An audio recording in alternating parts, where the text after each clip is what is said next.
Alors, c'est un grand honneur, c'est un privilège. C'est aussi une grande responsabilité que de faire l'ouverture, que de prononcer la conférence d'ouverture. Alors, soyons sérieux là-dessus. Je vous dirai ceci. On est déjà en retard. Et j'ai très peu de temps pour vous raconter cette histoire, d'autant plus que nous avons convenu d'en faire une conversation. Alors, vous allez être invité à poser des questions, à faire des commentaires. Je vais être invité moi-même à ne pas y répondre, mais à faire des commentaires aussi. Il est question de fierté. On a parlé d'amour. Toutes sortes de choses qui ne se mesurent pas, qui ne sont pas du domaine de la raison. On est dans le domaine de l'émotion, et je dirais même dans le domaine de notre humanité. La fierté, l'identité, c'est aussi savoir se dire, savoir se raconter, savoir dire. Nous avons tous souffert, partout, de ce déficit de discours, ce déficit de mythologie, de comment raconter. Et les Amériques, ce n'est pas faire offense à l'anglophonie que de lui dire que tout n'a pas été en anglais et de loin. Et que c'est pas l'histoire des Amériques, c'est pas un bloc, et de l'Amérique septentrionale en particulier, c'est pas un bloc monolithique. C'est pas une histoire monolithique. Ça a été une histoire diverse, de très grande diversité culturelle. Et le français, notamment, a fait partie de cette histoire. La langue française, dans sa diversité, elle fait partie de cette histoire. Alors, ce que je veux vous raconter, ou enfin vous proposer, c'est que le français, en Amérique, n'est pas un épiphénomène. C'est pas en passant, il y a eu du français. Ou on est une poche de résistance. Ou tiens, il y a une goutte de français par-ci.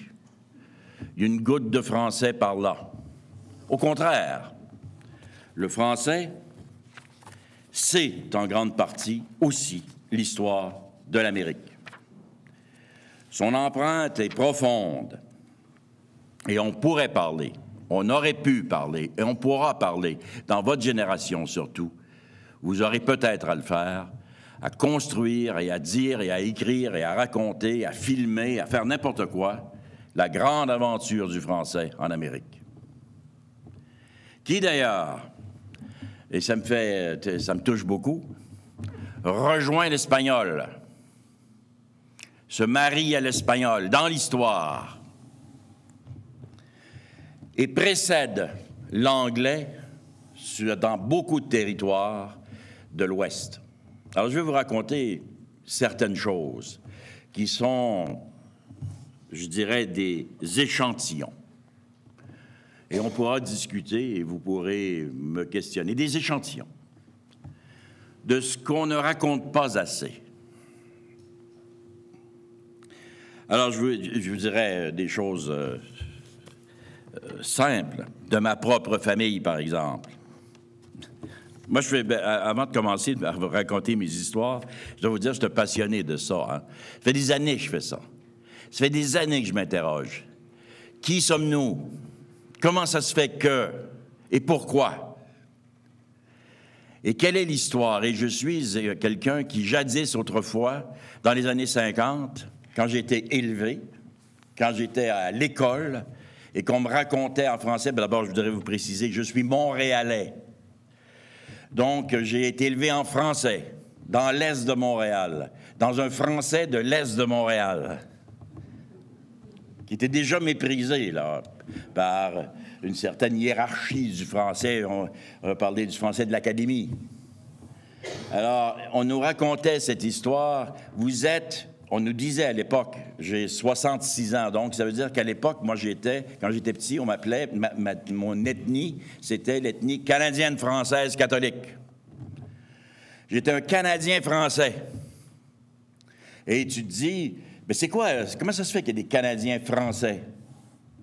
C'est quoi ça? Ça ressemble à quoi un Canadien français? Comment ça se fait que ça parle français quand tout le monde parle anglais en Amérique? Tout le monde parle anglais à Montréal. Enfin, quand j'étais petit, il n'y avait pas une pancarte en français, il n'y avait pas un panneau en français à Montréal. Quand j'étais petit. Et on nous racontait cette histoire.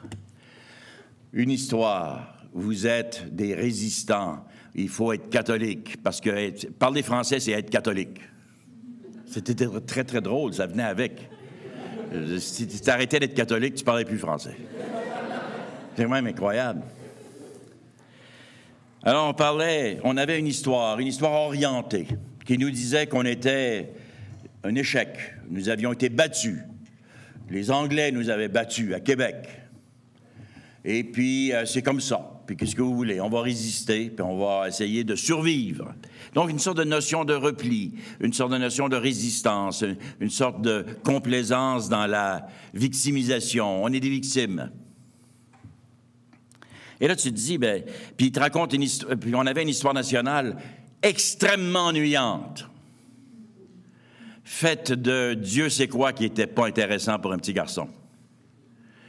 Puis tu regardais l'histoire des États-Unis d'Amérique, c'était extrêmement intéressant, avec des Daniel Boone, puis des Davy Crockett, puis des coureurs de bois avec des queues de poils sur la tête, puis des batailles d'Indiens, puis de cow-boys, puis de Geronimo et de Sitting Bull. En fait, toute la mythologie américaine appartenait aux Américains. Évidemment par le cinéma américain, mais aussi par les livres, par la culture. Monopoliser l'Amérique en un seul récit mythique. Un seul, américain. Puis là, tu es là, puis tu te dis, moi, je parle français, je suis où là-dedans? Je suis qui là-dedans? Et au Canada, c'est particulier, parce qu'au Canada, on n'a pas de cow-boys. Ben, je veux dire, des John Wayne de l'ancien temps. Tu n'as pas de récit mythique. Même tes Indiens, tu ne sais pas quoi faire avec. C'est-tu des vrais Indiens, ça? C'est pas des Apaches, c'est pas des vrais Sioux. Alors, c'est tout ça qui est un déficit mythique. Un déficit historique, un déficit, on ne sait pas raconter, on ne sait pas se raconter. Alors, ma vie entière d'anthropologue, ma vie entière d'être humain, ça a été essayer de façon... J'étais indigné à l'âge de 10 ans. Imaginez-vous, j'ai passé ma vie à essayer de comprendre et de me réhabiliter à moi-même. Le français a eu une grande aventure en Amérique. Il a toujours été d'une grande ouverture, il a toujours été éclaté, explorateur. La langue s'est promenée partout. Elle n'a jamais eu de limite géographique, elle n'a jamais eu de limite culturelle. Je vous raconte rapidement son histoire, c'est tout un défi. C'est vraiment tout un défi, car je dois le faire en quelques minutes. Premièrement, à l'arrivée des Français en Amérique septentrionale, par la partie septentrionale. Ce n'était pas le premier choix des Français. Les Français auraient préféré le Brésil. Ils ont tenté le Brésil. Ils auraient préféré la Floride. Ils ont tenté la Floride. Ils auraient préféré les Caraïbes. Mais ils sont finalement découragés, arrivés en Acadie. Dans les Maritimes, où ça n'a pas fonctionné très fort.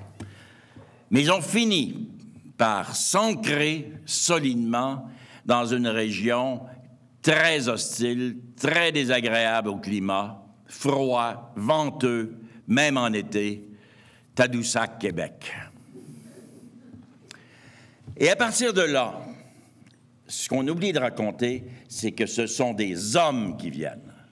La France n'a jamais eu l'intention de coloniser l'Amérique. Elle envoie des hommes pour des compagnies de fourrure. C'est une entreprise commerciale. Ce n'est pas une entreprise de colonisation. On vient pour la fourrure. Alors, on envoie des hommes. Et les hommes sont seuls.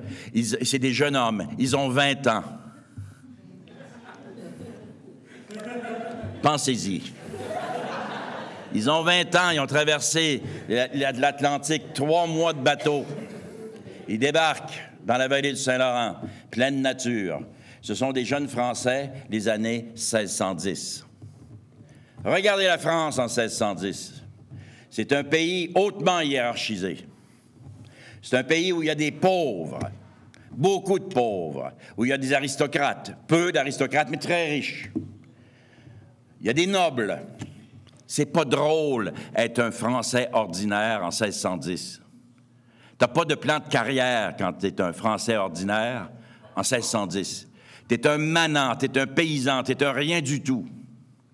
Et là, tu prends le bateau, tu signes un contrat, t'as 20 ans. Là-bas en France, là, tu viens de quitter ton pays, t'as pas le droit de prendre du bois de chauffage dans la forêt. T'as pas le droit de tuer un lièvre, un lapin. T'as pas le droit de regarder un noble dans les yeux. T'as pas le droit de monter un cheval. T'as pas le droit de porter une arme. T'as aucun droit. Et si t'as pris du bois de chauffage, tu vas aller te cacher dans le bois. Mais la France est déforestée depuis l'an 1000. T'as caché dans le bois. Dans un pays déforesté. C'est pas heureux. Il y a des gendarmes aux quatre coins du boisé. Alors, t'es parti, tu débarques à Québec, tu débarques aux Trois-Rivières, le fleuve Saint-Laurent, la nature sauvage, tu descends de bateau et là, t'es dans un nouveau monde, une nouvelle planète, un nouveau pays. T'es jeune. Si tu insultes le capitaine, si tu insultes un aristocrate, là, si tu prends le bois à Trois-Rivières, en 1610, le gendarme ne te retrouvera jamais. Parce que tu peux te sauver jusqu'en Oregon. Tu vas disparaître à jamais. Et c'est le principe de l'Amérique. Ces jeunes hommes qui étaient là sans femmes ne sont pas tombés dans un désert. Il y avait des populations autochtones partout. Il y avait des gens partout, du Labrador en Pennsylvanie, dans les Maritimes, jusqu'en Ontario, dans les Grands Lacs. Il y avait des gens partout. Il y avait des Micmacs, il y avait des Inuits, il y avait des Algonquins, il y avait des Cris, il y avait des Ojibwés, il y avait des Abénaquis. Et il y avait des femmes. Partout. Et vous savez que cette situation a duré presque pendant 50 ans, un demi-siècle.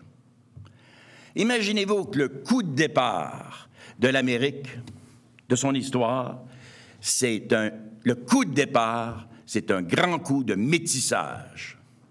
C'est du métissage mur à mur. Les premières générations, c'est tous des enfants. Les premiers Canadiens français sont des métis. À 50%. Et déjà, c'est des êtres transformés.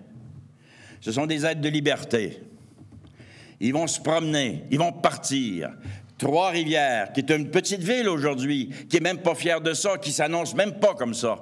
Vous pouvez y aller à Trois-Rivières, vous ne le trouverez même pas, il n'y a personne qui en parle. Ça a été la capitale des Métis d'Amérique, mais aussi la manufacture des coureurs d'espace. Ils partaient tous de Trois-Rivières.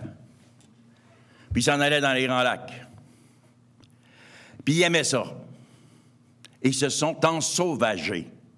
C'est l'expression, la vieille expression de la belle langue française. Ils se sont ensauvagés. Marie de l'Incarnation disait, c'est tellement difficile et impossible de prendre un Indien puis d'en faire un Français.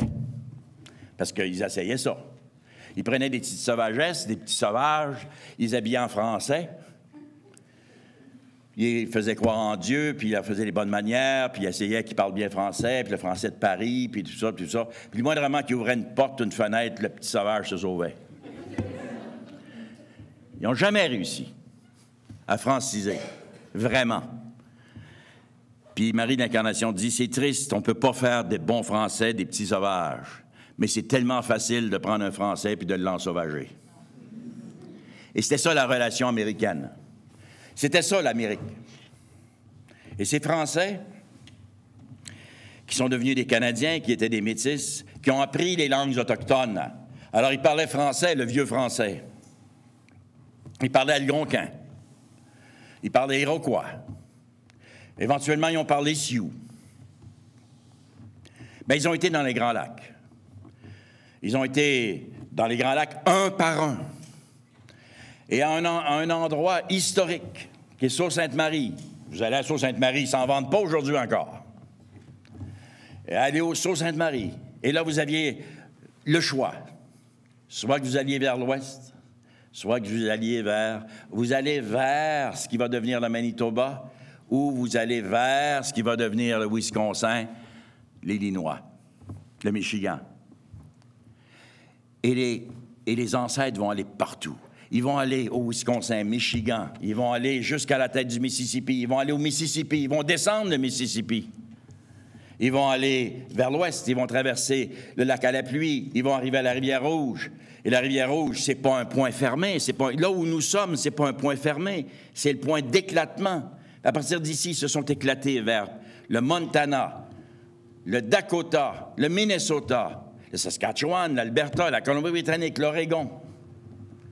Ils n'ont jamais arrêté. Ils ont été partout. Et si aujourd'hui, il en reste des traces dans la toponymie, dans la mémoire collective, il en reste des traces partout. Moi, je suis un spécialiste de ça, je viens fou. Je me promène en automobile en Amérique. Chaque endroit, je vois l'endroit, et puis j'essaie d'en faire l'histoire. Pourquoi ça s'appelle comme ça? Pourquoi tu arrives dans l'ouest du Montana, puis tu arrives dans des endroits, puis montagne de cœur d'haleine. Tu arrives dans les cœurs d'haleine. C'est quoi ça? Tu rencontres une Première Nation, les Nez percés. Tu es dans l'État de Washington. Les Nez percés, que les Américains appellent les Nez Purse. Tu rencontres une autre Première Nation, ils s'appellent les Sans-Poils. Les Sans-Poils. Tu vas dans l'encyclopédie des Premières Nations, en américain, c'est écrit les Sans-Poils, du vieux mot Shahapton. Même pas de référence pour le français. Bref, le voyage a été immense. Et nous les retrouvons partout. Nous les retrouvons partout avant les Américains, avant les Canadiens anglais, avant l'histoire officielle de la mythologie américaine ou l'histoire officielle du Canada. L'histoire officielle du Canada, version anglophone. On les retrouve partout, avant tout le monde. Alors, plusieurs exemples. La ville de Saint-Louis, au Missouri, qui peut nous sembler si étrangère, si américaine, St. Louis. St. Louis Blues. C'est arrivé à Saint-Louis. Saint-Louis est une ville francophone, à l'origine. Et c'est un haut lieu de la rencontre des francophonies. Parce que Saint-Louis se trouve sur le Mississippi. Et elle était fondée par des gens qui arrivent de la Nouvelle-Orléans. Par des Français de France, en plus, qui arrivent de la Nouvelle-Orléans. Et M. Laclede et M. Chouteau, ils vont fonder le poste de traite de Saint-Louis. Et là, vont arriver tous les Canadiens français, métis, francophones, métis du Nord, à Saint-Louis. Ça va devenir une ville francophone. Mais plus que ça, c'est c'est le territoire du Mexique. Ça appartient au Mexique. C'est hispanophone. Alors, en 1805, la ville de Saint-Louis, ça parle français de France, ça parle français canadien, qui est complètement différent. Le canadien français, le français de France, l'espagnol. Et, intéressant, grande rencontre des Algonquins des Sioux, ça parle algonquin et Sioux. Alors, dans la ville, vous parlez algonquin, Sioux, espagnol, français, canadien, français de France. 1804, Thomas Jefferson vient d'acheter, le président des États-Unis, vient d'acheter à Napoléon, c'est-à-dire, on va dire à l'inverse, Napoléon a vendu aux Américains la Louisiane. C'est pas un État américain, là, à cette époque. C'est un tiers de l'Amérique, la Louisiane. Il l'a vendu. Napoléon, ça l'intéressait pas. Il voulait de l'argent comptant. Il l'a vendu pour du cash. Un tiers du territoire américain. Thomas Jefferson dit c'est un territoire inconnu, c'est vierge, c'est sauvage. Il faut une expédition. Il envoie l'expédition Lewis Clark, qui devient un symbole de l'américanité. Lewis et Clark. Alors, c'est Meriwether Lewis puis William Clark l'armée américaine, ils ne sont pas nombreux, 22 ou 24 soldats, ils s'en vont dans la wilderness. Les régions sauvages, c'est un concept qui est très américain, ça, la wilderness. Là où il n'y a que des cougars, des bisons, des loups et des sauvages. Il arrive à Saint-Louis, départ de l'expédition.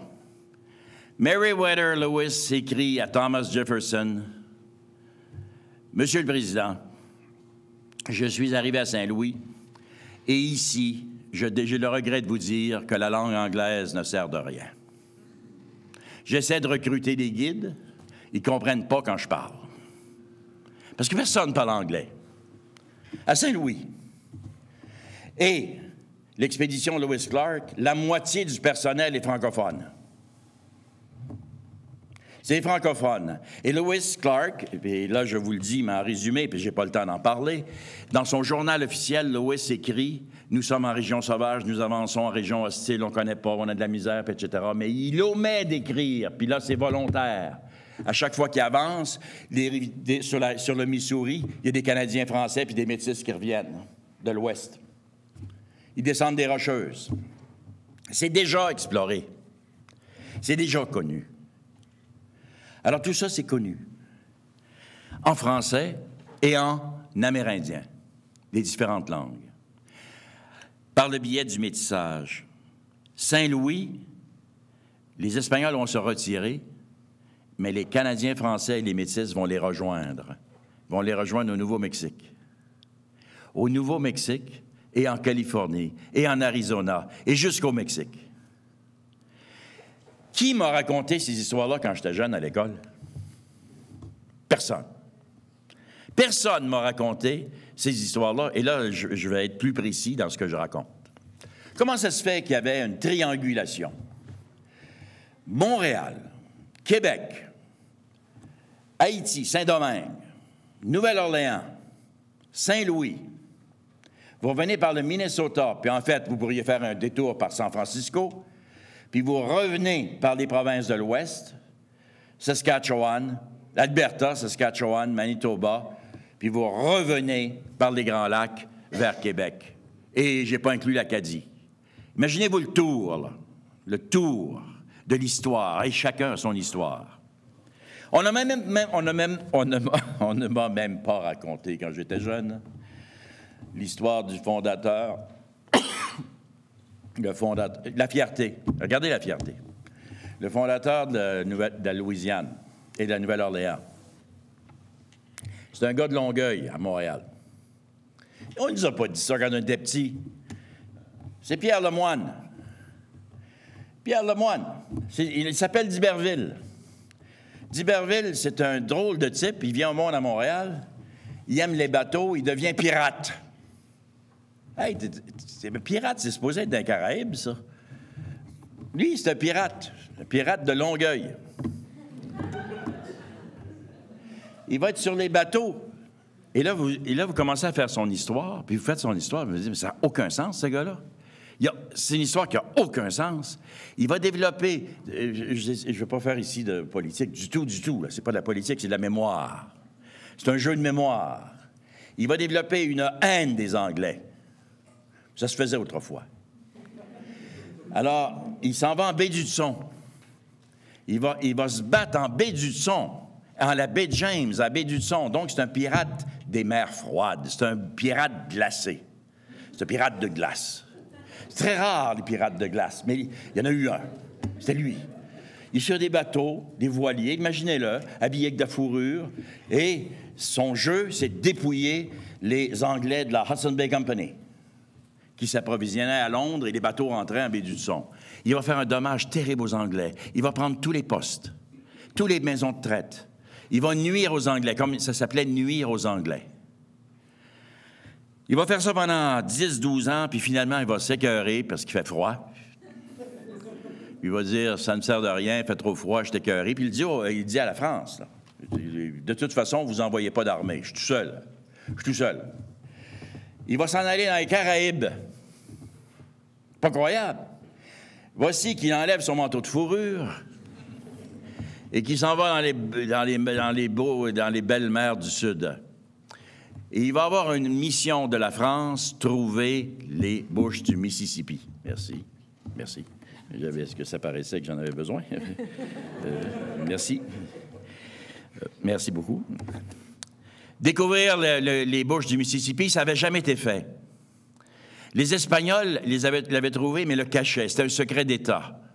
Et les Espagnols disaient, il n'y en a pas de bouche du Mississippi. Il n'y en a pas. Ça débouche nulle part. C'est impossible, mais je vous le dis, ça débouche nulle part. Apparemment, de la mer sont très, très difficiles à trouver à cause des îles, puis le delta est très, très complexe. C'est très, très complexe. Alors, d'Iberville va réussir son coup. Il va le trouver. Là où la salle avait échoué, là où tout le monde avait échoué, il va le trouver pour les Français. Il va fonder des postes de traite à Mobile. Il va devenir un très, très grand diplomate parce que, étant donné que c'est un Canadien français, il a tendance à bien s'entendre avec les Indiens.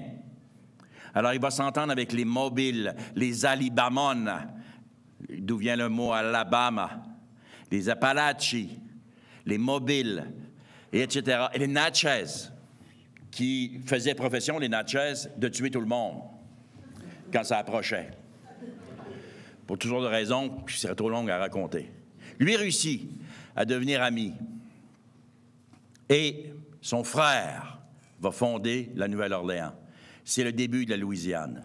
Et savez-vous, on est en 1700, que déjà à cette époque, arrivent par le nord les Indiens et les Métis et les francophones qui ont descendu le Mississippi en provenance de Montréal, Trois-Rivières et Québec. Ils arrivent en Nouvelle-Orléans. Et là, les gens de Québec se plaignent à Paris. Nos coureurs de bois sont rendus dans le sud. Puis ils ne veulent plus revenir. C'est fantastique comme histoire. Et l'histoire de Pierre Lemoine est encore plus fantastique, puisqu'il fonde tout ça, la Louisiane, la Nouvelle-Orléans, le démarrage de toute cette histoire. Puis là, non content d'avoir fait ça, il s'en va dans les Caraïbes, et là, pour sa fin de carrière, il n'est pas vieux, il a 45 ans, sa fin de carrière, il décide de détruire la flotte anglaise des Caraïbes. Il va faire des dommages considérables. Il n'est pas gentil, ce monsieur. Il ne s'agit pas ici de gentillesse. Il n'est pas noble non plus. C'est un gars de Longueuil. C'est pas... il n'y a pas d'histoire à raconter avec des violons, tout ça. Il tue les gens. Les Anglais. Il va mourir. D'Iberville, Charles Lemoine, Pierre Lemoine d'Iberville, il va mourir à La Havane. Soudainement, après avoir mangé un repas, il est mort.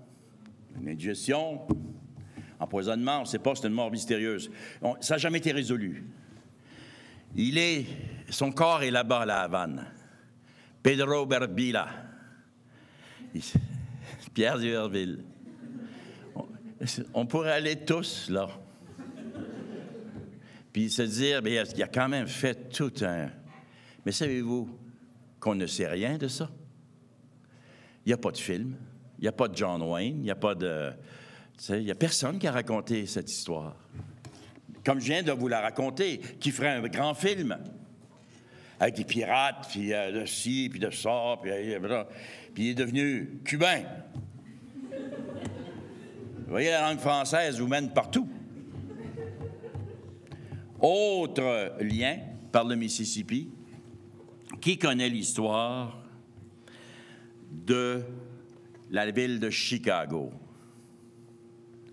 Chicago, si on en avait la fierté, ça, encore une fois, ça nous semble étranger. Vous dites Chicago, vous voyez Gratte-Ciel, vous voyez Al Capone, vous voyez, je ne sais pas ce que vous voyez, la mafia. Chicago. Premièrement, c'est un beau nom de ville, Chicago. Si on commence à faire de la toponymie, c'est toujours amusant de faire de la toponymie dans l'histoire. On s'est habitué à ce très mauvais nom de New York. C'était pas brillant appeler la place New York. Tout ce qui est nouvelle quelque chose, c'est très colonial. La Nouvelle-York. Parce que tu manques d'imagination. Il y en a une York. Il y a déjà York. Puis Tu n'as pas d'autre idée que de dire Nouvelle-York. Ça ressemble drôlement à la Nouvelle-Écosse. Nouveau-Brunswick. Nouvelle-France. Et toutes ces choses-là. Mais il est quand même resté une certaine américanité, amérindianité. On a sauvé les meubles dans certains cas. La moitié des États américains, je fais une petite digression ici que je fais pour la langue, l'amour de la langue. Si tu aimes la langue, on a parlé, si tu aimes la langue française, tu peux te permettre d'aimer les autres et respecter les autres langues aussi. Les langues amérindiennes sont belles. Ce sont de très belles langues, les langues amérindiennes. Et ils nous ont laissé cet héritage en Amérique, des toponymes, des noms de. Bon, c'est malheureux que certaines provinces aient des noms bizarres. Je ne me prononcerai pas ici là-dessus. Mais on a sauvé au Canada de beaux gros morceaux. Quand tu dis que tu viens de la Saskatchewan, tu as déjà une belle musique. C'est de l'algonquin pur, Saskatchewan, pour qui parle algonquin. C'est pas du Sioux, c'est pas de l'Iroquois. Saskatchewan, Manitoba, c'est donc des beaux mots.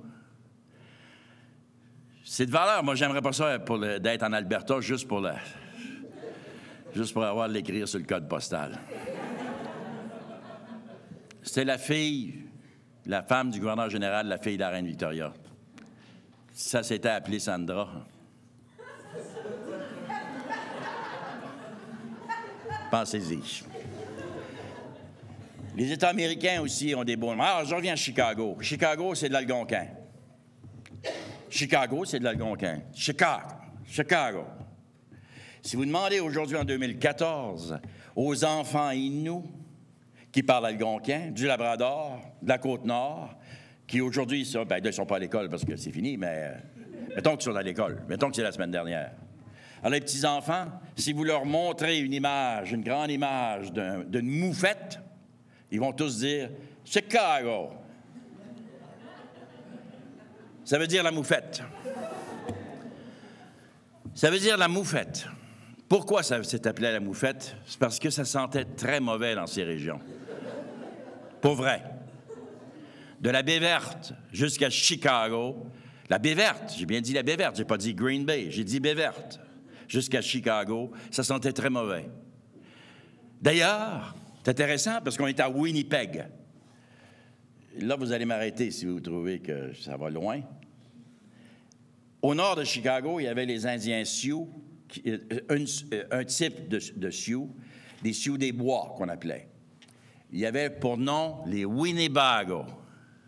C'est devenu un véhicule récréatif, mais c'est leur nom de peuple, c'était Winnebago, Winnipego, Winnipego, Winnipeg.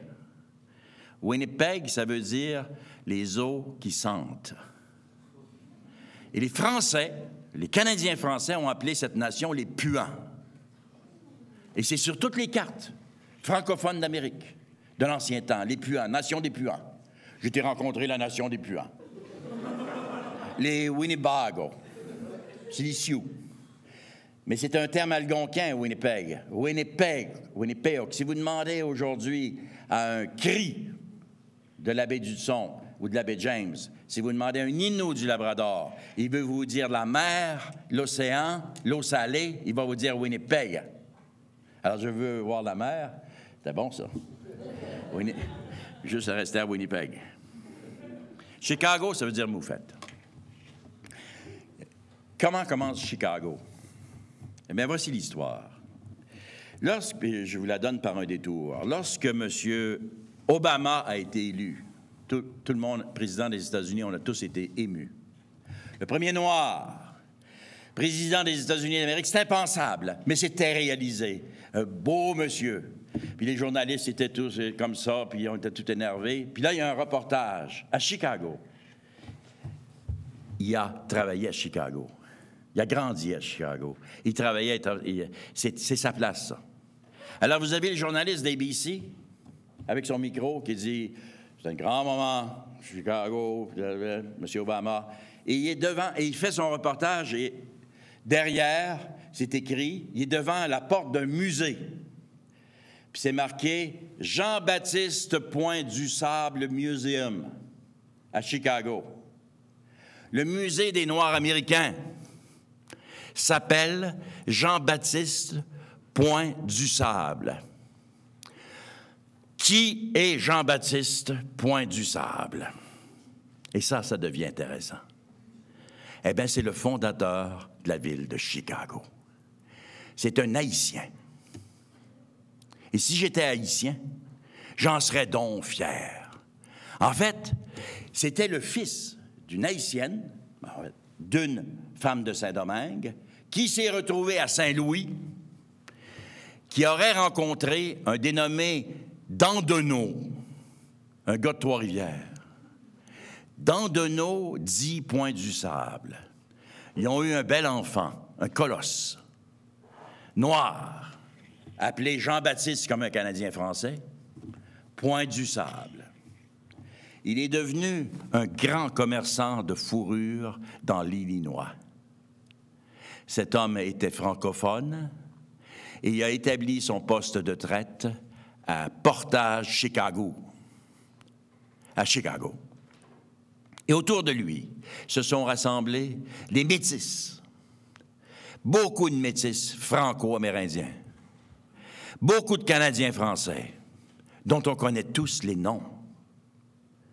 Beaubien, Viau, Cuerrier, Langlade, j'en passe. Et tout ce beau monde, avec les Amérindiens et les Amérindiennes, ont fait une société et ça a créé une communauté qui s'appelait Chicago. Et cette communauté a explosé et est devenue la ville de Chicago. Et on a fêté la mort en 1910 du plus vieux habitant de Chicago, c'était un francophone. La ville était déjà une grosse ville, la grosse ville de Chicago, et on se rappelait de la maison des établissements de Jean-Baptiste Point du Sable. Chicago, point de rencontre des gens du Sud, de Saint-Domingue à la Nouvelle-Orléans, à Saint-Louis, à Chicago, de Montréal à Détroit, à Chicago, de Trois-Rivières à Détroit, à Chicago. Qui m'a raconté cette histoire? Où est-ce que je peux aller voir les films? Quel roman va me donner satisfaction? Dernière histoire.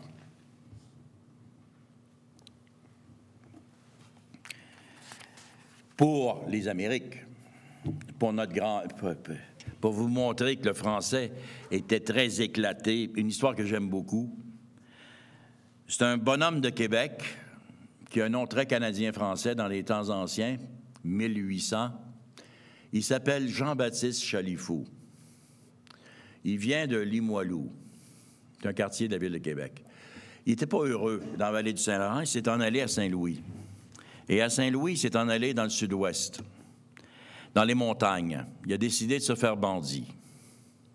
Il est devenu bandit. C'est un des plus grands bandits de l'histoire du sud-ouest des États-Unis. Jean-Baptiste Chalifou. Mais il est plus connu sous le nom de Johann Battista Chalifou. Il s'est hispanisé dans la région de Santa Fe. À Santa Fe, si jamais ça vous intéresse, ici, s'il y a des gens qui ont la vocation d'histoire, si vous pouviez refaire toute la recherche de la franco-hispano, de la rencontre des Canadiens français et des hispanophones dans la région du Nouveau-Mexique, c'est fabuleux. C'est un trésor fabuleux. Une histoire qui n'a aucun sens. Jean-Baptiste Chalifou était boiteux. Moi, j'aime ça parce que j'ai de la misère à marcher. Puis je me dis, j'ai encore de l'avenir dans le banditisme. Il était boiteux. Il dirigeait, ça aussi, vous pouvez aller vérifier, puis c'est donc des belles histoires, aussi des mémoires ratées, parce que des bandits, dans notre fierté, il faut cultiver nos bandits aussi. Il dirigeait une bande multiculturelle au 19e siècle, qui a terrorisé la Californie pendant des années et des années. Il s'appelait les Chaganosos.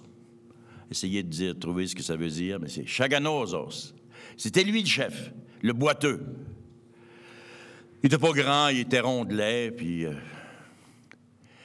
Mais il y avait avec lui des desperados mexicains, des Américains renégats, des Indiens Delaware de l'Est des États-Unis, des Métis de tout acabit.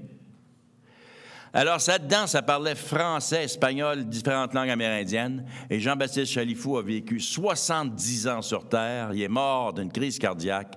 Il n'a jamais appris l'anglais. Il ne parlait pas un mot l'anglais. Cette facette de l'histoire de l'Amérique, ces facettes de l'histoire des Amériques, je vous ai rien dit de la Californie, je vous ai rien dit de l'Oregon, j'ai pas le temps. On n'a pas parlé de la côte ouest. Je n'ai même pas parlé de l'Ouest canadien. Imaginez-vous, on était à Saint-Boniface. C'est plein. Dans tous les recoins. C'est la marque profonde de l'Amérique en français. Donc, la langue française n'est pas une petite langue d'appoint. C'est pas une petite langue comme ça, là. C'est pas une empêcheuse de tourner en rond. Dans sa diversité, dans tous ses dialectes. Elle s'est même transformée. Elle est devenue amérindienne avec le mischief, puis différents pidgins. Le français, vous le retrouvez dans la langue chinook. C'est fabuleux. Quelle histoire. Et on est en 2014. Et on a devant nous des points de rencontre et on a un avenir. Qu'est-ce qui va arriver? Qu'est-ce qui va arriver? Alors, quand on sait, quand on a toute cette mémoire de tout ce qui s'est produit, de tout ce qui s'est passé, et on regarde l'avenir, sommes-nous à la diversité? Sommes-nous à la richesse? Alors, je vous laisse pour réflexion ceci, avant de vous laisser la parole, c'est-à-dire d'ouvrir la présentation pour qu'on en fasse une discussion. Le monde ancien était beaucoup plus... C'est un paradoxe, je vous soumets un paradoxe. Le monde ancien était beaucoup plus ouvert que le monde d'aujourd'hui. Les ancêtres voyageaient plus que nous aujourd'hui, même si on fait 22 heures d'avion. On fait beaucoup d'avions. On a la culture des voyages. Beaucoup de gens vous diront « Je suis allé en Thaïlande », qui devrait dire plutôt « Je suis allé faire un tour d'avion ». Je suis allé en avion. C'est pas pareil. Les ancêtres étaient polyglottes. On l'a oublié, ça. Les ancêtres étaient polyglottes. Ils étaient ouverts sur les cultures. Ils se métissaient constamment. Ils étaient libres. Alors, cette image qu'on a du passé, au dos courbé, au monde fermé, chacun chez soi, aux perdants, aux victimes, oui, bien sûr, l'histoire est terrible, l'histoire est sanglante, l'histoire est injuste. On pourrait rentrer dans les détails. Mais nos ancêtres étaient quand même, ils avaient ce qu'on appelle une superbe que nous devons conserver en nous-mêmes. Et on a ça en héritage. Et on arrive à une croisée des chemins, effectivement, pour le vrai, pour de vrai. Le français, pourquoi parler français? Dans sa diversité. Il est de bon ton sur la planète, partout, dans les télévisions des différents pays, il est de bon ton d'opter pour la diversité biologique de l'environnement. On se morfond pour la survie des espèces. On n'arrête pas de nous montrer des pandas, des ours polaires, des, je ne sais pas quoi, moi, des oiseaux rares, dont c'est le dernier. On est très, très préoccupés par la diversité biologique. Et ça nous fait pleurer. L'ours polaire sur son dernier bloc de glace. À Churchill, les ours qui sont en train de devenir bruns. Enfin, une sorte d'histoire. Mais les hommes, non. Les humains, non. La diversité culturelle humaine, non. Qu'une culture meure, qu'une mémoire meure, qu'une langue meure, ça nous est indifférent. Qu'une langue meure, ça nous est indifférent. Il n'y a qu'une langue intéressante, c'est l'anglais. Parlons anglais. Parlons anglais. De toute façon, on parle anglais. La diversité linguistique, on est d'une insensibilité dramatique, tragique, pathétique. Nous sommes pathétiques. Ici, on est au Canada. Je m'adresse à tous ceux qui viennent en voyage ici, au Forum. On est au Canada.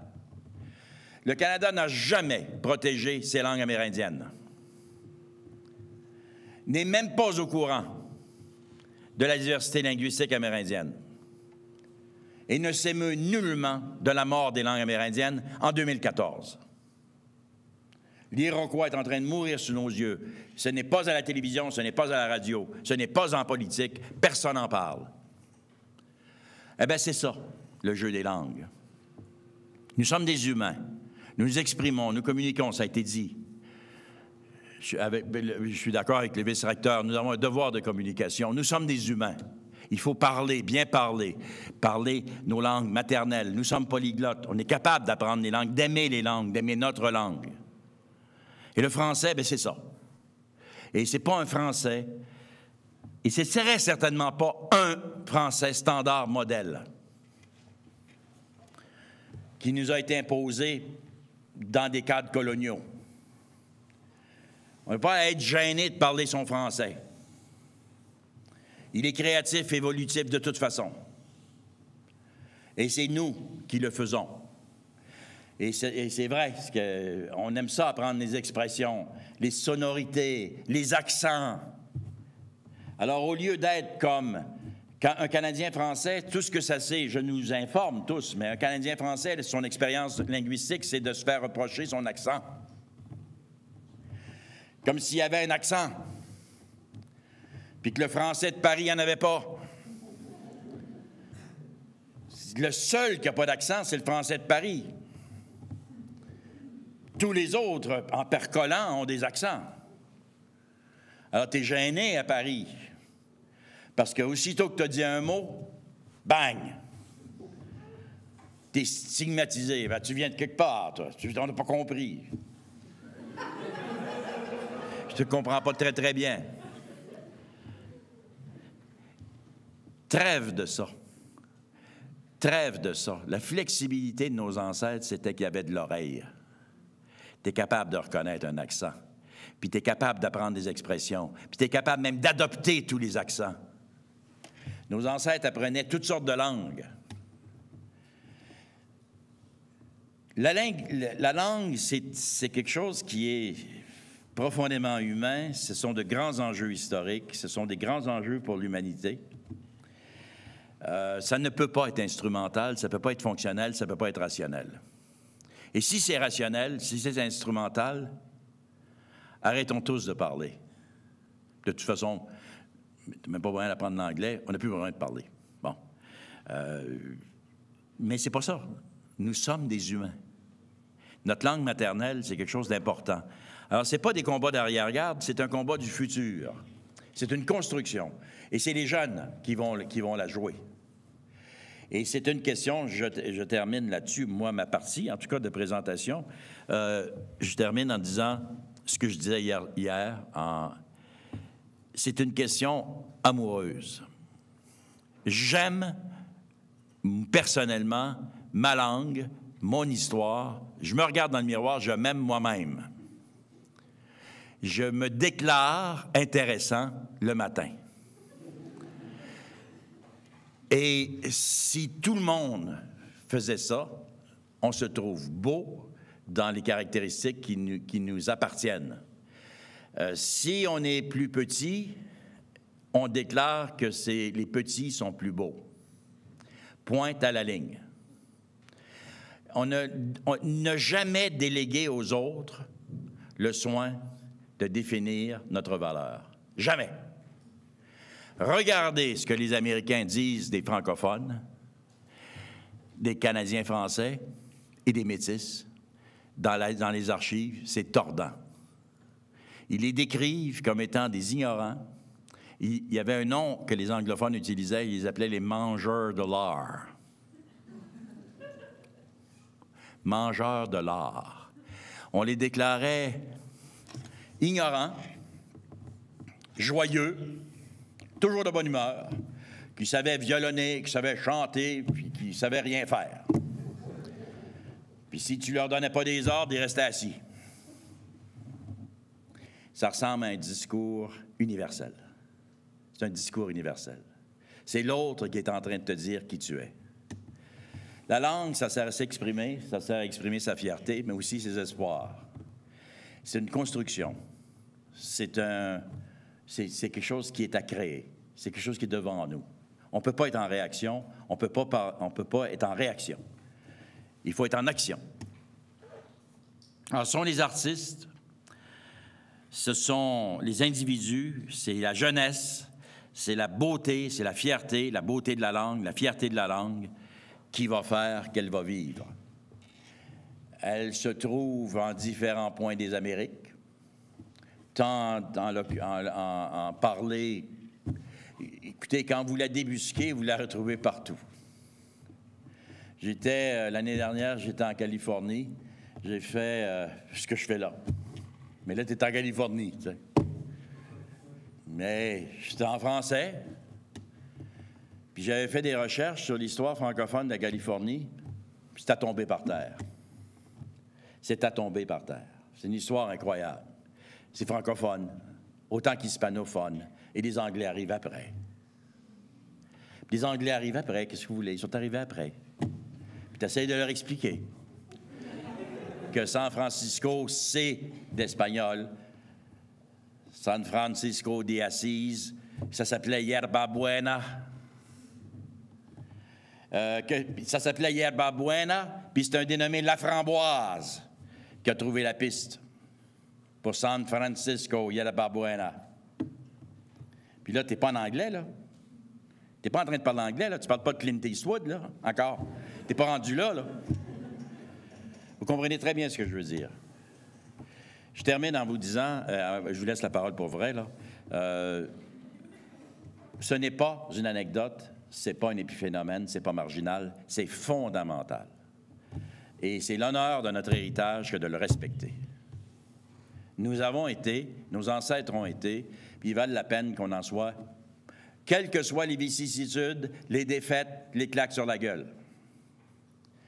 Ça vaut la peine de continuer à développer. Merci.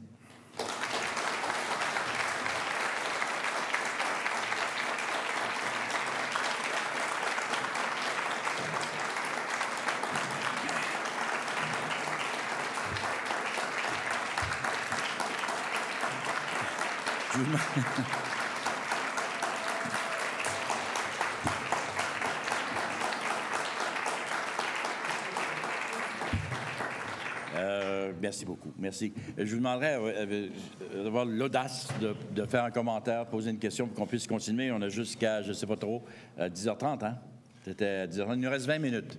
Et si vous me posez, si vous faites une seule... Je vous dis, je ne réponds jamais aux questions, mais je peux parler longtemps. Oui? J'aimerais revenir sur... Oui. Parce que ce que je m'étais laissé dire à propos de Chicago, c'est que c'était la ville des vents. Est-ce qu'il y a comme une confusion qu'il y a eu lieu par rapport à ça? C'est la première fois que j'entends parler de l'histoire de la ville. La ville des vents, mais ça se vérifie, ça, c'est la Windy City. C'est un surnom qui est venu après. C'est un surnom qui est venu après, puis probablement que c'est vrai qu'ils vendent beaucoup. Il y a beaucoup de villes des vents dans le monde. Mais c'est venu après. Mais pour savoir que c'est la Moufette, vous savez, pour savoir que c'est la Moufette, il faut parler algonquin. Quand j'étais jeune, je m'y suis mis. On n'a pas de raison d'apprendre l'algonquin. On peut le faire par amour. On peut le faire par passion. On peut le faire par curiosité, par respect. Respect aussi. Respect des langues qui ont été parlées en Amérique, qui sont encore parlées en Amérique. Et il faut parler l'algonquin puis savoir que Shakak, ça devient comme normal, Shakak, c'est ça. C'est un reproche qu'on peut faire à nous tous. Je poursuis, vous dites, c'est la première fois. Bien sûr, c'est la première fois. Il n'y a pas grand monde qui sait ça. Même les gens de Chicago, dans leur site Internet, ont de la difficulté avec ça. Mais faites un sondage au Canada. Que veut dire Ontario et en quelle langue? Ontario. Qui c'est qui a inventé ça, ce mot-là? C'est pas français, c'est pas anglais, Ontario. Bien, Ontario, c'est pas de l'algonquin. Pour quelqu'un qui a l'oreille, il va dire non, non, ça, c'est pas de la phonétique algonquin. C'est facile à reconnaître l'italien et de l'allemand, hein? C'est pas la même chanson. Pas la même musique. Ontario, c'est d'Iroquois. C'est iroquoien. Donc, on apprend qu'il y avait une culture et une langue iroquoienne au Canada, puis dans l'État de New York, puis dans l'État de New York, oui, puis Canada. Ontario, ça veut dire beau lac. Que veut dire Ottawa, capitale du Canada? Et en quelle langue? Ottawa. Eh bien, il y a une nation, il y a une Première Nation, une grande Première Nation, qui a joué un grand rôle dans l'histoire de l'Amérique du Nord, qui a produit des personnages politiques importants qui devraient faire partie de la culture populaire des Américains, des Canadiens anglais, des francophones, de tout le monde, en fait, sans exception. Les Ottawa. Odawa. Les Odawa ont produit des hommes politiques comme Pontiac. Pour la majorité des Américains, Pontiac, c'est une voiture automobile. Ce serait comme dire qu'une Lincoln, on ne se souvient pas du président. Abraham Lincoln. Pontiac, c'est un grand homme politique. C'était un Ottawa.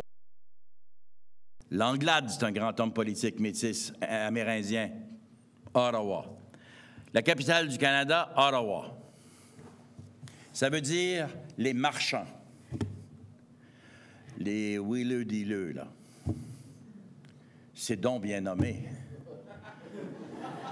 Pour une capitale. C'est vraiment intelligent, c'est parfait. Ottawa. Ottawa-Chouap. Si je disais ça, Ottawa-Chouap, je viens de vous dire magasin général en algonquin, courant d'aujourd'hui. Ottawa. Manitoba. Saskatchewan. Alors, vous pouvez jouer comme... Massachusetts. C'est assez bizarre comme nom, ça? Massachusetts.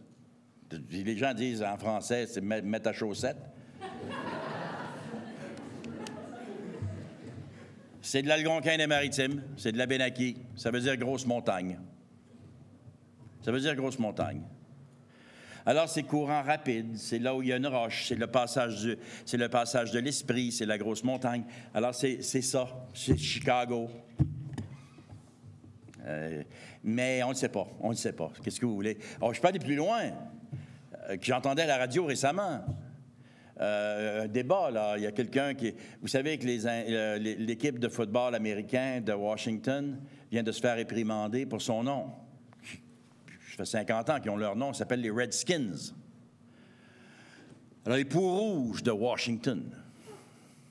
Alors, il y a quelqu'un qui demandait, mais est-ce qu'il va falloir changer l'équipe de hockey sur glace de Chicago? Les Blackhawks? Avec la tête de l'Indien? Mais on ne sait pas ces histoires-là. Chicago veut dire moufette, puis Blackhawks, c'est un grand personnage politique qui s'appelait Blackhawks. À Chicago, qui a fait une guerre contre l'armée américaine pour résister aux déportations. Parce que vous savez qu'aux États-Unis d'Amérique, le problème indien a été réglé soit par la mort, soit par les déportations. Quand tu dis à un peuple, on va te déporter en Oklahoma, puis là, les gens disent, tu le feras pas. Le gouvernement va dire, on va envoyer l'armée, puis on va le faire quand même. Il y a eu un combat terrible, puis il y a eu presque 1000 morts à Chicago. C'est la mémoire de Blackhawks. Alors, à chaque fois qu'on dit un mot en américain ou en anglais, on fait référence à une grande histoire profonde qui est amérindienne et francophone très souvent. Puis on ne le sait même pas. Puis on ne le sait même pas. Tu sais, ce dont je vous ai parlé, puis on pourrait le refaire, puis ça serait long, mais tu sais, l'histoire de la Louisiane, l'histoire des villes américaines, l'histoire de ceci, l'histoire de cela. À chaque fois que tu te promènes en auto, ils vont toujours te dire la même chose. Tu ouvres tes trucs touristiques. Oh, this little place was founded by a Frenchman. A Frenchman. C'est quoi ça, un Frenchman? Un Français? C'est-tu un Français? Es-tu un Français de où? Es-tu un Canadien français? C'était-tu... Ça, ils n'aiment pas ça, dire ça, Canadien-Français. Ça, c'est déjà plus bas de gamme, là. C'était-tu un métis? Ça, personne ne dit. Vous savez, la francophonie a tiré sa force et son énergie du métissage. Or, dans l'Ouest, ici, c'est une histoire lourde. À Saint-Boniface, en Saskatchewan, c'est une histoire lourde. Alors, fierté, c'est quelque chose, se lever, là, debout, et dire, voici mon nom. Voici mon nom, et j'en suis fier. Alors, tu te lèves en Amérique, tu es à Détroit, tu es à Saint-Paul, Minnesota, tu es au lac La Biche, puis tu te lèves, puis tu dis, voici mon nom, je m'appelle Dominique Laboucane. Comment ça fait que tu t'appelles Laboucane? Ah ben, je vais vous raconter l'histoire des patronymes métis de l'Ouest qui sont merveilleux. Je m'appelle Hélène La Fantaisie. Je m'appelle Laboucane. Je m'appelle La Fournaise. La Fournaise.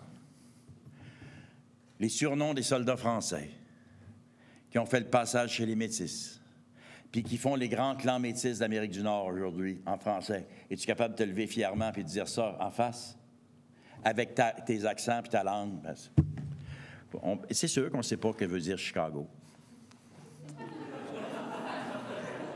On est loin de là. Un jour, on va y arriver. Mais il faudrait raconter tout dans l'autre sens. Tu sais, il faut tout défaire. Il faut tout. Un jour, on parle de langue française et d'accent. Un jour, il m'est arrivé ceci. La ville de Détroit a été fondée par M. Cadillac. M. Cadillac s'appelait Antoine Laumet. Antoine Laumet, il trouvait que son nom était trop ordinaire. Il venait d'une place qui s'appelait Cadillac. Ça était dans la région de Cognac. Alors, il dit, mon nom, désormais, c'est la mode de Cadillac. Alors, je veux des particules. Il fonde Détroit. Et là, il va emmener des métis francophones et des Canadiens français à Détroit.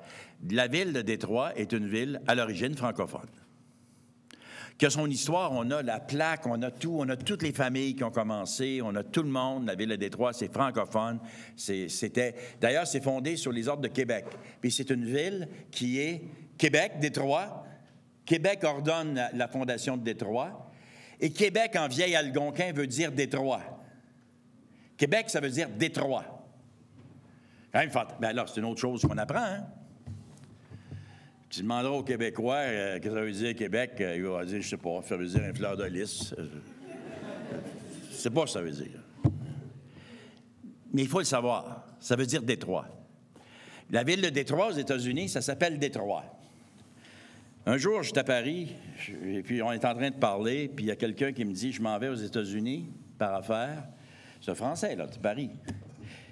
J'ai dit où? Il dit, je m'en vais à Détroit. Puis là, j'ai vraiment eu un problème. Détroit. Détroit, ben, ça va. C'est Détroit. Bâton rouge, c'est pas bâton rouge. Oui, c'est bâton rouge. Mais c'est quand même bâton rouge. En français. Vous en avez plein de places comme ça. Prairie du Chien, Butte des Morts. Des grosses places, là, aux États-Unis. C'est du français avec accent, c'est du français aussi avec beaucoup de poésie. Il y a une autre chose que vous pouvez vous intéresser. Ça, vous pouvez vraiment le faire, vous intéresser. On parlait de Chicago. La poésie qu'il y a dans la toponymie quand les coureurs de bois métis et francophones, analphabètes, les analphabètes sont plus poètes que les lettrés. Parce que les lettrés qui arrivaient en canot avec des petits bas de soie, puis de la dentelle, puis des perruques, d'abord, il y avait la difficulté dans le canot. Il y avait la difficulté à descendre du canot. Puis la première chose qu'elle allait dire, on va appeler ça cour royale. Port-Royal. On va appeler ça Louisiane. Ben justement, Louisiane, pour Louis. Alors, les Français, là, ils avaient tous leurs mots juste de panoplie de je sais pas quoi, de reproduction de la France, là, qui reproduisait en Amérique. Le coureur de bois, lui, qui parlait français, il arrivait « Ruisseau de la bonne femme »,« Montagne de la grosse femme »,« Côte sans dessin ». Côte sans dessin, là, puis ce que je viens de dire, c'est des vrais toponymes du Missouri. Des rapides, là, ça s'appelait Champ de course du diable. Rivière ennuyante. Rivière plate. Rivière plate. C'est Platte River. Tout est enfin, toute la toponymie. Mais il y avait de la poésie dans les toponymes. Le lac de la dépression nerveuse, le lac de... Enfin, il décrivait le territoire dans un vaste poème, finalement, parce qu'ils parlaient bien, ces gens-là. Mais on a tellement eu honte d'eux autres. On a tellement eu honte de ces gens-là. Alors, c'est ça. On devrait aujourd'hui faire un coup de barre à 488 degrés. Se relever puis dire, il y a toute l'histoire à réécrire. En fait, c'est une histoire délinquante, mais une histoire à réécrire. Et c'est dû, c'est archi-dû. Et elle est passionnante. Et je peux vous dire, moi, j'aime mieux aujourd'hui lire des histoires de francophones des Rocheuses que Daniel Boone, c'est lui qui était plate. C'était juste un élève. Vous savez, j'ai pas eu le temps, là. J'ai pas le temps d'en parler. Daniel Boone, c'était rien à comparer à Étienne Provost, que les Américains vont appeler « the King of the Mountain Man », Étienne Provost. C'est un francophone. Et il était le roi de l'Ouest des Rocheuses. Il connaissait tout. L'homme devait mesurer 5 pieds 6, il était bedonnant. Il avait un beau grand chapeau avec une plume rouge, puis il haïssait les chevaux. Il montait des mules. Parce qu'il trouvait que les chevaux étaient trop hauts. Puis les chevaux étaient trop nerveux. Lui, il aimait les mules. Imaginez-vous le personnage. Il a été peint dans les tableaux des grands peintres américains de l'Ouest. Il y a une ville qui s'appelle la capitale du Utah. C'est quoi la capitale de Utah? C'est Provo. C'est lui. Francophone. Alors, on a tout un mythe à raconter. Puis là, je raconte l'histoire de Provo. Moi, si je vous la racontais, je l'ai déjà fait. Je l'ai déjà fait à la radio, Provo. Tu peux même rajouter une coupe de menterie, là. C'est permis. C'est permis. Et ça fait beau. Parce que l'idée, c'est ça, c'est d'être beau. Voilà, pour Chicago. Oui. Je ne vous vois pas, je m'excuse de vous avoir fait attendre. Bonjour, je m'appelle Alexandra, je viens de Haïti. Merci pour cette excellente histoire. J'ai beaucoup appris de la francophonie et du métissage qu'il y a là-dedans. Maintenant, juste pour revenir un peu vers vous, par exemple, Haïti est assez connu pour son histoire franco-africaine, mais Haïti, c'est un nom amérindien qui veut dire terre montagneuse. Donc, c'est par rapport à notre passé amérindien. Mais je voulais juste faire une spécification, parce que lorsque vous aviez parlé de la colonisation, vous aviez plus laissé entendre que c'était un peu colonisation de peuplement ou bien des coureurs de bois. Mais là, on est dans la richesse de la francophonie. Nous, Haïtiens, nous avons une autre perception de cette colonisation de la France. Et elle était presque dans des situations, on était presque dans des situations infrahumaines. Merci. Ah oui. Ah oui. Donc, c'était juste ça. Oui. Tout à fait. Le propos était incontestable. Et nous pourrions en faire l'histoire. Et d'ailleurs, il y aurait à faire l'histoire beaucoup plus, de façon, je répète, ça devrait être une histoire beaucoup plus connue. L'histoire de la Révolution haïtienne, l'histoire de la France en Haïti, de Saint-Domingue, l'histoire de l'esclavage, tout ça. Mais ça aussi, la mémoire est comme occultée. Puis il y a des grands personnages à Haïti aussi, de révolutionnaires. Et je me souviens d'avoir fait à la radio, cette histoire-là. Et puis les auditeurs nous avaient écrit en disant « C'est du gaspillage que de ne pas le savoir. On a tellement gaspillé de mémoire. On n'a tellement pas de mémoire. » La mémoire, c'est quelque chose de très, très important. Puis on pense à Toussaint Louverture, par exemple, qui pour moi était un très, très, très grand personnage américain. Personne ne le connaît en anglais, ou même dans la francophonie. Alors, vous touchez un point important qui s'appelle se raconter les uns les autres et interpénétrer nos frontières. Parce que nous en avons même à l'intérieur de nos propres univers francophones. Tout à fait. Vous avez tout à fait raison. Non, je ne les vois pas. Je m'excuse de vous avoir fait attendre. Hein. Je ne les voyais pas.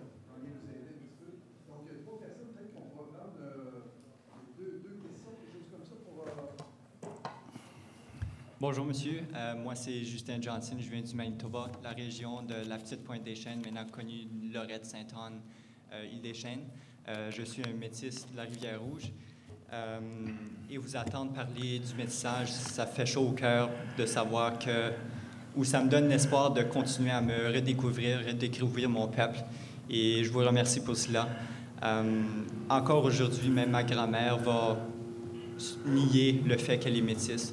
Tout simplement parce qu'il y a eu tellement d'oppression, tellement de force qui la disait qu'elle n'était pas métisse et qu'elle était un half-breed, qu'elle était impure, puis qu'elle n'était rien, en fin de compte. Donc, c'est vraiment important de voir que cette voix-là du métis, en général, de l'Ouest canadien, est importante, puis je vais la tenir très fort à cœur dans le futur et présentement. Mais je me demandais, puisqu'on est au Manitoba, si vous avez peut-être une petite histoire à nous conter de peut-être Louis Riel ou n'importe quoi.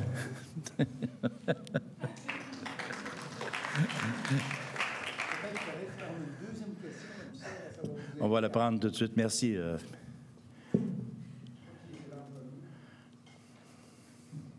Christine Letendre de Victoriaville, au Québec. Vous avez parlé beaucoup de personnages de coureurs des bois, des hommes qui sont arrivés en Amérique, qui se sont dispersés sur le territoire. J'aimerais, moi, entendre une histoire, l'histoire d'une femme qui est marquante pour l'histoire de la francophonie des Amériques, s'il vous plaît. Merci. Non, ça fait une improvisation. On veut avoir une histoire du Manitoba, donc une femme. Donc ça me donne un troisième pour avoir de vous laisser, monsieur. Bonjour, je m'appelle Éric Dessources, je viens d'Haïti comme Alexandra. Je dois d'abord dire merci pour cet exposé du professeur. Et Alexandra a souligné un point, a effleuré un point de mon intervention, mais il y a deux aspects sur lesquels je veux insister. Nous parlons de fierté ce matin, nous parlons d'amour de la langue française. Je veux insister sur le fait que dans les Amériques francophones, et particulièrement dans la Caraïbe, la réalité francophone n'est pas la même. Lorsque nous parlons de certaines sociétés, de certaines populations des Amériques francophones, lorsque nous parlons de la francophonie, nous parlons de minorités qui sont mises à l'écart. Et lorsque nous parlons d'un pays comme Haïti, par exemple, lorsque nous parlons des francophones, il est vrai que nous parlons d'une minorité, mais d'une minorité qui, assez souvent, s'est considérée au-dessus d'une majorité. Le français a pendant longtemps été considéré en Haïti comme la langue qui te permet de te mettre au-dessus de la mêlée, au-dessus d'une culture qui a été assez longtemps, et peut-être jusqu'aujourd'hui encore, opprimée. À côté, le réel de l'haïtien majoritaire est vécu en créole. Et le français à l'école secondaire, moi j'ai été dans une école congréganiste, à l'école secondaire on devait parler français parce que le français te permet de te distinguer. Une réalité qui va être difficile pour les ambassadeurs de la francophonie des Amériques qui sont haïtiens, parce que lorsqu'on retourne en Haïti, lorsqu'on parle aujourd'hui de français, qu'on dit qu'on va faire cette promotion du français, quelque part, pour certains, cela voudrait dire qu'on fait encore la promotion de cette valeur qu'on nous a transmise pendant des années. Ça, c'est le premier élément important pour moi dans mon intervention. Le deuxième élément, c'est que il y a ce besoin d'amour, mais aujourd'hui, avec la matérialisation de tous les rapports dans le monde, et particulièrement dans les Amériques, les hommes parlent les langues par besoin.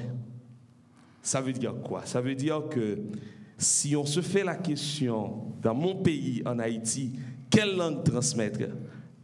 La promotion qu'il faut faire, ça doit être pour quelle langue?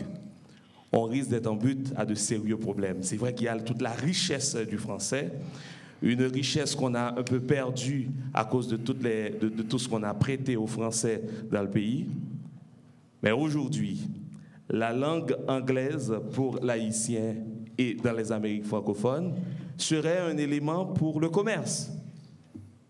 La langue créole serait un élément pour permettre à ces Haïtiens de transmettre les valeurs qui sont vécues par la majorité des Haïtiens. Je voulais soulever ce point parce qu'au début du forum, il est important que nous comprenions que la réalité n'est pas la même partout.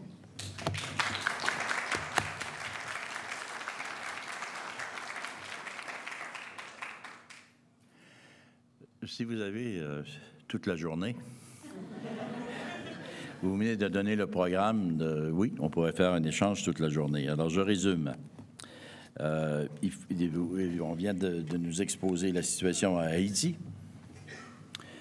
Haïti qui a son histoire, qui a ses enjeux, et puis qui a son français par rapport au créole. Puis là, on vient de nous parler de l'anglais pour faire des affaires.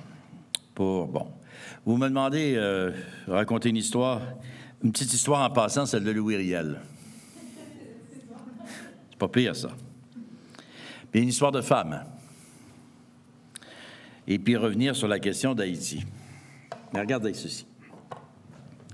J'ai, pendant des années, puis il y a certains ici Canadiens qui doivent s'en rappeler, j'ai à la radio de Radio-Canada fait une série qui s'appelle « Les Remarquables oubliés » pendant des années. J'ai fait 74 individus, hommes, femmes, amérindiens, métis. Toutes ces histoires ont été racontées, publiées dans les livres aujourd'hui. Alors, je pourrais me mettre à raconter ici, parce que j'ai déjà fait à la radio pendant 54 minutes, l'histoire de Marianne Gaboury. Je peux raconter l'histoire d'Émilie Fortin, qui était une chercheuse d'or. Je pourrais raconter l'histoire de Tana Delture, une Amérindienne, des grandes Amérindiennes. Je peux raconter l'histoire de Louis Riel, de Gabriel Dumont. Les Canadiens ne l'ont pas encore digéré. On ne sait pas trop comment la raconter. Je pourrais raconter l'histoire de Gros-Ours, l'histoire d'Esprit errant, des histoires de l'Ouest. L'histoire de l'Ouest, le rêve de l'Ouest, la bataille des langues, de mépriser les langues, mépriser le créole, de parler français pour se monter dans la hiérarchie sociale. Ça s'est passé dans l'Ouest. Ça s'est passé ici. Parler bien français, parler le vrai français, surtout pas le français contaminé par le mischief, contaminé par le monde ordinaire. Fait que le créole, c'est pas autre chose que le monde ordinaire qui a tellement été méprisé dans la francophonie. Ailleurs aussi. Et puis cette question de l'anglais qui revient toujours, qui nous hante sans cesse. Pourquoi on ne parlerait pas tous anglais? Ça réglerait la question. On nous l'a dit de toute façon en 1890. C'est quoi cette idée-là de parler français? Bien, effectivement, c'est la diversité linguistique, puis il y a une question de besoin, il y a une question de fonction, il y a une question de raison, puis de l'autre côté, bien, il y a une question de, bien, écoute, tu aimes ça ou tu n'aimes pas ça, ou tu y tiens ou tu y tiens pas. Puis c'est comme ça que nos parents ont eu à décider aussi. Je le montre-tu? Quelle langue je parle à mes enfants? Puis quelle langue mes enfants vont parler? Puis est-ce que je tiens à ce qu'ils parlent ceci, ceci, cela? Je veux qu'ils parlent anglais, je veux qu'ils parlent... Quoi? Ce sont des décisions importantes. C'est notre identité. Parce que, fond, ce qui est l'enjeu, que voulons-nous être? Qui voulons-nous être? Est-ce qu'on veut être anglophone? Pas de problème. Moi, je fais d'autres conférences, vous savez. Je pourrais vous faire une autre conférence en parallèle sur Que cherche l'humanité? Que veut l'humanité ce matin? Puis c'est quoi le discours sur la croissance? Puis c'est quoi le discours sur la richesse? Puis la distribution de la richesse? L'humanité ne veut pas la justice, l'humanité ne veut pas la redistribution de la richesse, l'humanité, ça veut consommer au plus fort de la poche. Puis je le dis durement, crûment. Le projet canadien, là, on peut parler du projet canadien, du français, de ceci, de cela, puis de respecter les Indiens, puis tout le monde va se réunir, on va se donner des becs, mais au fond, qu'est-ce qu'on veut au Canada? On veut des Walmart.